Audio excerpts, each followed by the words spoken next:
प्रधानमंत्री श्रीमान नरेंद्र मोदी जी के नेतृत्व में आज 12वीं बार बजट प्रस्तुत किया गया है। श्रीमती निर्मला सीतारमण जी ऐसी वित्त मंत्री हैं जिन्होंने 9वीं बार लगातार बजट पेश किया है और एक महिला वित्त मंत्री जिन्होंने लगातार 9वीं बार बजट पेश किया है।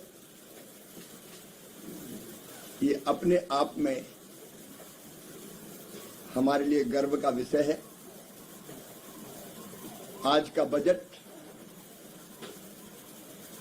ऐतिहासिक है, अभूतपूर्व है। ये बजट विकसित भारत के निर्माण का बजट है। ये बजट 2047 तक आत्मनिर्भर भारत के निर्माण के लिए मजबूत नींव डालने वाला बजट है, जिसमें रिफॉर्म्स पर जोर दिया गया है। कृषि और ग्रामीण विकास की दृष्टि से हम देखें तो बजट में गांव, गरीब, किसान, युवा और महिला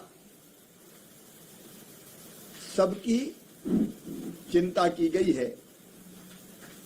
अगर आप ग्रामीण विकास विभाग के बजट को ही देखें तो 21% की उसमें वृद्धि हुई है। मुझे बताती हुई खुशी है कि ग्रामीण विकास का जो कुल बजट है उसमें अकेले विकसित भारत जी राम जी योजना के लिए 55,600 करोड़ रुपए से ज्यादा का प्रावधान किया गया है। पिछली बार ओवरऑल मनरेगा का जो बजट था वो 86,000 करोड़ था। अब अकेले केंद्र का हिस्सा है 95,600 करोड़ रुपए से ज्यादा। इसमें राज्यों का अगर हम मिलाएंगे तो ये 1,51,000 करोड़ से ज्यादा हो जाएगा, जो अपने आप में ऐतिहासिक और अभूतपूर्व है। लेकिन एक बात और बताते हुए मुझे प्रसन्नता है कि 16th फाइनेंस कमीशन ने अभी जो फैसला किया है उसके हिसाब से पंचायतों को सीधे 55,900 करोड़ रुपए से ज्यादा की राशि और सीधे जाएगी। तो विकसित भारत जी राम जी का 1,51,000 करोड़, 55,909 करोड़ सीधे फाइनेंस कमीशन की रिकमेंडेशन के आधार पर। पहले अगर 5 साल में हम देखें तो कुल मिला के 2,36,000 करोड़ रुपया पंचायतों को सीधे मिला था और अब ये 4 लाख करोड़ 4,35,000 करोड़ रुपया हो गया, जस्ट डबल हो गया है। मैं मानता हूं कि ग्राम के विकास में, विकसित भारत के लिए विकसित गांव के निर्माण में ये बजट ऐसा काम करेगा कि जो कल्पना भी नहीं होगी लोगों की। फाइनेंस कमीशन की और विकसित भारत जी राम जी की दोनों की धनराशि मिला के एक विकसित ग्राम, स्वावलंबी ग्राम, रोजगार युक्त और गरीबी मुक्त गांव बनेंगे। हम अगर महिलाओं के कल्याण की और आर्थिक समृद्धि बढ़ाने की दृष्टि से हम देखें बहनों की, तो विशेषकर लखपति दीदी योजना के लिए जो सीमार्ट की योजना की बात आज वित्त मंत्री जी ने कही है, मतलब उनके उत्पाद को बेचने के लिए हर जिले में एक प्लेटफॉर्म होगा, सीमार्ट होगा,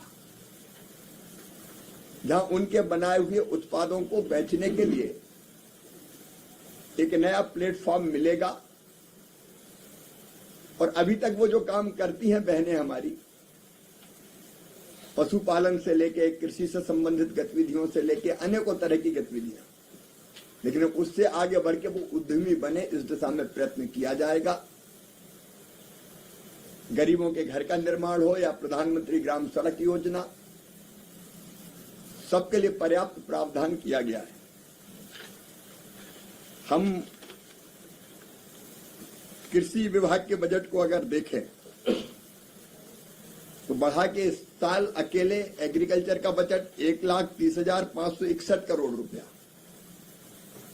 इसमें अगर कृषि शिक्षा और अनुसंधान रिसर्च को जोड़ दिया जाए आईसीआर को के बजट को, ये 9,967 करोड़ रुपया कृषि शिक्षा और अनुसंधान के लिए है।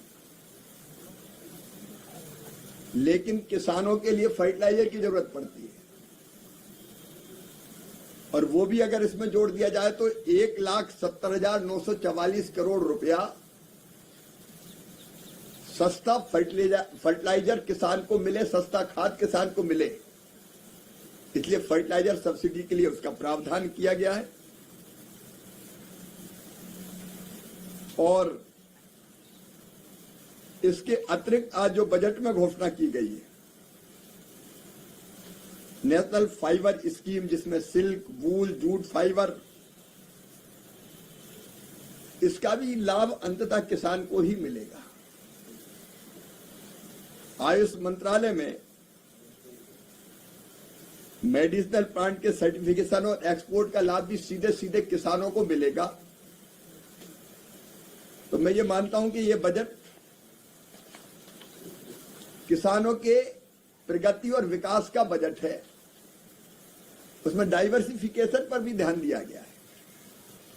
परंपरागत फसलों के लिए तो काम करेंगे ही, लेकिन जैसे नारियल, कोको, काजू